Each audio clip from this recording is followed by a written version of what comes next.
Movie की starting में हम लोग देखते हैं क्रिस, जो कि मूवी का एक मेन कैरेक्टर है। वो एक रोमांटिक नावल लिखने के लिए बहुत सारी चीज़ों पर रिसर्च कर रहा होता है। इसके लिए वो अलग अलग लोगों की लव स्टोरीज़ भी देखता है और उन कैरेक्टर्स में जाने की कोशिश करता है, लेकिन वो लिख नहीं पाता। उसे लगता था कि वो उन नॉवेल्स को बहुत आसानी से लिख पाएगा, लेकिन उसे कभी भी प्यार नहीं हुआ था। क्रिस भिन्न भिन्न पार्टियों में जाकर काफ़ी लड़कियों से बातें करता है और फिर उनके साथ इंटीमेट हो जाता है। अगर उनके बॉयफ्रेंड्स होते हैं तो उन्हें उनसे मार भी खानी पड़ती है। इसके बाद क्रिस अपने मैनेजर से बात करता है तो वो उसे बोलता है कि उसे किसी भी हालत में रोमांटिक स्टोरी लिखनी ही पड़ेगी, लेकिन वो हॉलीवुड एक्शन मूवीज़ की स्क्रिप्ट लिखना चाहता था। क्रिस इस बात को अपने बेस्ट फ्रेंड स्कॉट से शेयर करता है। तो स्कॉट और क्रिस कैसे मिले ये भी मूवी में बताया जाता है। स्कॉट एक जगह पर एक पैकेट छोड़कर चला जाता है और क्रिस उसके पीछे आता है क्योंकि उसे लगता है कि उसमें बॉम्ब है। तो स्कॉट उसे बताता है कि इसमें रोमांटिक लव स्टोरी का नावल है और उसे लगता है कि हर किसी को ये नावल पढ़ना चाहिए। तभी से वो दोनों अच्छे दोस्त बन जाते हैं। क्रिस जब स्कॉट से अपनी प्रॉब्लम शेयर करता है तो वो रोमांटिक नावल लिखने के ऊपर काफ़ी टिप्स स्कॉट उसे दे देता है। क्रिस कहता है कि लव स्टोरी जैसा कुछ भी नहीं होता, सभी लव स्टोरीज एक जैसी होती हैं। क्रिस को लव स्टोरी पर विश्वास नहीं होता क्योंकि बचपन में उसकी मॉम उसे किसी और के लिए छोड़कर चले गई थी। जब से क्रिस को इन रोमांटिक मूवीज़ में कोई भी इंटरेस्ट नहीं है। क्रिस चैरिटी की एक पार्टी में जाता है जहां पर वो अपने आप से बात कर रहा होता है, तो वहां पर एली आ जाती है और वो ये बात सुन लेती है। तो क्रिस उससे माफ़ी मांगता है और दोनों एक दूसरे के साथ काफ़ी बातें करते हैं। दोनों पार्टी में अलग अलग लोगों के साथ फ्लर्ट करते हैं और काफ़ी अच्छा समय बिताते हैं। तभी एली का बॉयफ्रेंड आ जाता है जिसके साथ वो चले जाती है। ये देखकर क्रिस को बिल्कुल अच्छा नहीं लगता और वो अलग अलग लड़कियों को टेक्स्ट करता है, जिसमें से एक लड़की उसे मिलने आती है और वो उसके साथ इंटीमेट होने की कोशिश करता है, पर वो हो नहीं पाता क्योंकि उसे बार बार एली का ख्याल ही आने लगता है। तो क्रिस वापस उस पार्टी में जाता है और वहाँ के रिसेप्शनिस्ट से एली के बारे में पूछने की कोशिश करता है, लेकिन प्रॉपर उसे सिचुएशन बता नहीं पाता। तो वो वहाँ पर गेस्ट लिस्ट को चुराकर भागकर आ जाता है। ये बात क्रिस अपने दोस्तों से शेयर करता है तो वो बोलते हैं कि वो सिर्फ उससे ऑब्सेस्ड है और उसे उसका नाम तक भी नहीं पता। तो क्रिस कहता है कि वो उसका नाम जानना चाहता है और उसे एक बार बोलकर देखना चाहता है। ये बातें सोचते सोचते वो आस पास के लोगों को देखता है तो सभी बहुत अजीब लग रहे होते हैं। तभी क्रिस को महसूस होता है कि सिर्फ वही अजीब लग रहा है क्योंकि उसके साथ कोई भी नहीं है। घर पर उसके ग्रैंडफादर उससे सारी बात पूछते हैं तो वो उन्हें सारी बात बता देता है। तो उसके ग्रैंडफादर उसे बताते हैं कि अगर वो उस लड़की के बारे में इतना सोच रहा है तो बिल्कुल वो उसके लिए बहुत ज़्यादा खास है। क्रिस को एक आइडिया आता है और वो सभी चैरिटी फंक्शंस की लिस्ट निकालकर उन्हें अटेंड करने लग जाता है कि शायद उसे एली वहाँ पर मिल जाए। वहाँ पर उसे बहुत ज़्यादा बिजनेसमैन मिलते हैं जो कि उससे उसका इंट्रोडक्शन मांगते हैं।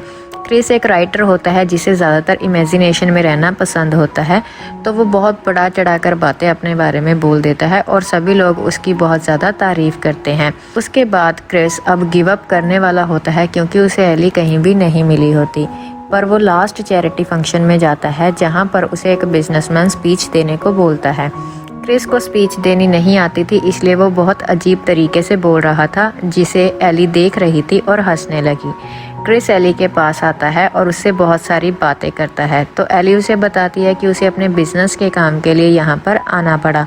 तो क्रिस उसे पूछता है कि वो यहाँ नहीं देती और अपनी काम की बातें करने लग जाती है। क्रिस उसे बताता है कि उसे एक बुक लिखनी है, पर वो लिख नहीं पा रहा, उसे बहुत सी दिक्कतें आ रही हैं। तो एली उसे कहती है कि उसे योगा ट्राई करना चाहिए।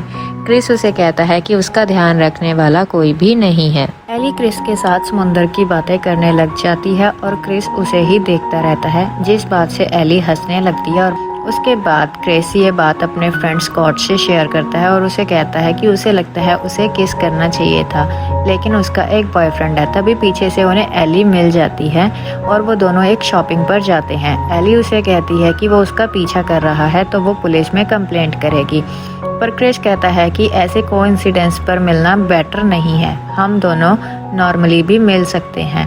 तो एली उसे बोलती है कि उसका बॉयफ्रेंड है, तभी वो उसके डेट के लिए पूछ रहा है। तो क्रिस कहता है कि हम नॉर्मली दोस्त बनकर भी जा सकते हैं। एली इस बात के लिए मान जाती है। क्रिस ये बात अपने दोस्तों से शेयर करता है तो किसी को भी यकीन नहीं होता और वो कहते हैं कि एक लड़का और एक लड़की कभी भी दोस्त नहीं हो सकते। लेकिन वो दोनों फिर से डेट पर जाते हैं। तो एली उसे कहती है कि ऐसे अगर हम धीरे धीरे नॉर्मली मिलते रहे तो बातें आगे बढ़ सकती हैं। उसे एक आर्ट म्यूजियम में ले जाता है जहाँ पर वो क्रिस की धड़कनें सुनती है, लेकिन वो उसे कहती है कि उसका दिल नहीं धड़क रहा है, उसके सीने में दिल ही नहीं है। तो इस बात पर क्रिस उसे बहुत अजीब तरीके से देखने लगता है। दोनों की डेट ख़त्म होती है लेकिन क्रिस को बहुत अजीब लगता है तो वो गाड़ी पर ज़ोर ज़ोर से मारने लगता है। तभी एली पीछे से आ जाती है और उसकी गाड़ी बंद हो जाती है और वो क्रिस से लिफ्ट मांगती है। दोनों साथ में घर पर आते हैं और क्रिस उसे हाई फाई कर देता है, जो कि उसे बहुत ही ज़्यादा वियर्ड लगता है। क्रिस ये बात अपने दोस्तों से शेयर करता है तो वो उसका मजाक उड़ाने लगते हैं और उसे कहते हैं कि उसे डिप्रेशन हो रखा है, उसे किसी लड़की के साथ इंटीमेट होने की ज़रूरत है, लेकिन वो उसके लिए मना कर देता है। क्रिस एली के आर्ट फंक्शन में आता है जो कि एक योगा क्लास होती है। दोनों उस क्लास को बहुत ज़्यादा एंजॉय करते हैं और काफ़ी अच्छा समय बिताते हैं।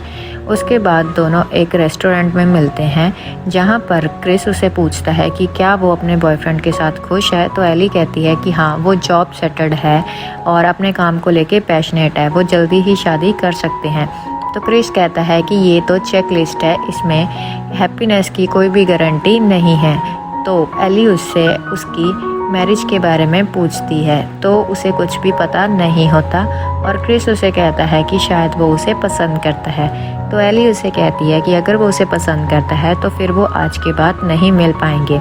इसके बाद वो एली वहाँ से चले जाती है। क्रिस ये बात अपने ग्रैंडफादर से शेयर करता है तो वो बताते हैं कि जब वो उनकी दादी से मिले थे तो वो भी इंगेज्ड थी। उन्होंने साथ में डांस किया था जहाँ पर उन्हें एक दूसरे से प्यार हो गया था, लेकिन उनकी शिप पर हमला हो गया था और वॉर चल रही थी, जिसके लिए उन्हें वॉर में हिस्सा लेना पड़ा। लेकिन उसकी दादी की उन्हें चिट्ठी मिली कि अगर वो समय पर पहुंच गए तो वो ये शादी तोड़ देगी। तो उसके ग्रैंडफादर बिल्कुल समय पर पहुंच गए थे और उन्होंने ये शादी तोड़ दी थी। इसके बाद क्रिस एली के घर पहुंच जाता है और उसके घर के बाहर जाकर पत्थर को शीशे पर मार देता है। नेबर के घर की खिड़की टूट जाती है तो एली उससे पूछती है कि वो यहाँ पर क्या कर रहा है। तो क्रिस उसे कहता है कि वो उसके साथ समय बिताना चाहता है। दोनों वॉक के लिए जाते हैं और क्रिस उसे एक स्टोर में ले जाता है जहाँ पर एली अपने फादर की बात उससे शेयर करती है कि उसके फादर ने सुसाइड कर ली थी। जिस बात को सुनकर क्रिस को बहुत बुरा लगता है और वो एली को किस कर ले। वो अपने दोस्तों से ये बात शेयर करता है तो वो उसे बताते हैं कि उसे जो करना है उसे जल्दी कर लेना चाहिए, क्योंकि वो उसे एक स्टोरी बताते हैं कि एक गांव में एक लड़का था और वो बहुत ज़्यादा लेट हो गया था, जिसकी वजह से उस लड़की ने किसी और से शादी कर ली थी। क्रिस इस बात के बारे में बहुत सोचता है और फिर वो एली को कहता है कि हमें इंटीमेट हो जाना चाहिए, शायद हमारी ये फीलिंग चले जाए। तो घर पर आकर दोनों लोग इंटीमेट हो जाते हैं और एक दूसरे के साथ बहुत अच्छा समय बिताते हैं। क्रिस को एली के साथ अजीब सा कनेक्शन फील होता है तो वो उसे कहता है कि कल रात का बहुत ज़्यादा मीनिंग था, पर एली उसे कल रात की बात भूलने को कहती है। जब ये बात वो उस अपने दोस्तों से शेयर करता है तो वो उसे कहते हैं कि वो बहुत ज़्यादा जल्दबाजी कर रहा है, क्योंकि वो एली से कल कुछ एक्सपेक्ट करता था और आज कुछ एक्सपेक्ट करता है। तो ये बात क्रिस को रियलाइज़ होती है और वो एली को फ़ोन करके माफ़ी मांगता है। तो उसका मैनेजर उसके पास आता है और उसे वो नॉवल कंप्लीट करने को कहता है, लेकिन क्रिस को परेशान देखकर वो उसे अपनी पार्टी में इनवाइट करता है। क्रिस अपने दोस्तों के पास जाकर सजेशन मांगता है तो उसके दोस्त की गर्लफ्रेंड उसे बोलती है कि उसे जो भी बात है उसे जाकर बता देनी चाहिए। तभी उसकी फ्रेंड एक उसे प्रपोज कर देती है, जिस बात से क्रिस और ज़्यादा डिस्टर्ब हो जाता है। एली क्रिस को बीच पर मिलने के लिए बुलाती है और वो कहती है कि अब वो इंगेज्ड हो चुकी है। क्रिस उसकी रिंग को इधर उधर फेंक देता है और वहाँ से चला जाता है। एली के घर के बाहर जाता है और वो उसे कहता है कि उसके साथ शादी करना उसका बहुत गलत डिसीज़न है। तभी एली का बॉयफ्रेंड वहाँ पर आ जाता है और दोनों में लड़ाई हो जाती है। तो एली उसे कहती है कि उसे अब उसे भूल जाना चाहिए, वो लोग जल्दी ही शादी करने वाले हैं और वो उसे बहुत ज़्यादा हेट करती है। घर पर आकर क्रिस को पता लगता है कि उसके ग्रैंडफादर की डेथ हो चुकी है। इस बात से क्रिस और भी ज़्यादा परेशान हो जाता है। तो स्कॉट ने जो उसे बुक दी होती है वो उसे सारी की सारी पढ़ डालता है और उसमें लिखा होता है कि एक शिप पर कुछ लोग ऐसे हों जिनके साथ आप रहना चाहते हो। तो क्रिस अपने सारे दोस्तों, फैमिली और एली को भी वहाँ पर इमेजिन करता है और उस नावल को कंप्लीट कर डालता है और उसे एक और कॉन्ट्रैक्ट मिल जाता है। एली की शादी वाला दिन आ जाता है तो क्रिस भाग कर जाता है और उसे पता होता है कि एली एक हार्ट के पास शादी करने वाली है। वो उस सिटी के सारे हार्ट्स को चेक करता है और उसके इस जर्नी में काफ़ी लोग शामिल हो जाते हैं और वो उन लोगों को भी अपनी सारी कहानी बताता है। उन लोगों को भी शहर के सारे हार्ट्स को घूमना होता है, लेकिन उसे कहीं पर भी एली नहीं मिलती। उसके बाद उसे एक एरो दिखाई देता है और वो टैक्सी ड्राइवर को बोलता है कि ये भी तो हार्ट को ही रिप्रेजेंट करता है। तो वो वहाँ पर जाकर देखता है और एली वहाँ पर बैठी होती है और वो अपनी शादी कैंसिल कर चुकी होती है। तो क्रिस वहाँ पर आता है और वो कहता है कि वो उसकी शादी पर बड़ी सी स्पीच देने लगा था, पर एली उसे बोलती है कि वो उसे बहुत ज़्यादा हेट करती है, लेकिन फिर भी उसके साथ उसे शादी करना गलत लग रहा था।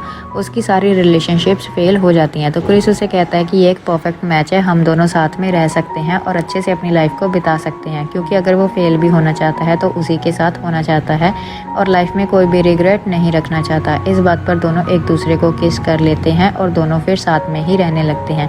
यहीं पर इस मूवी की एंडिंग हो जाती है। इसी तरह की और मूवीज़ को देखने के लिए हमारे चैनल को सब्सक्राइब कर लें और नीचे दिए गए बेल आइकन को दबा लें।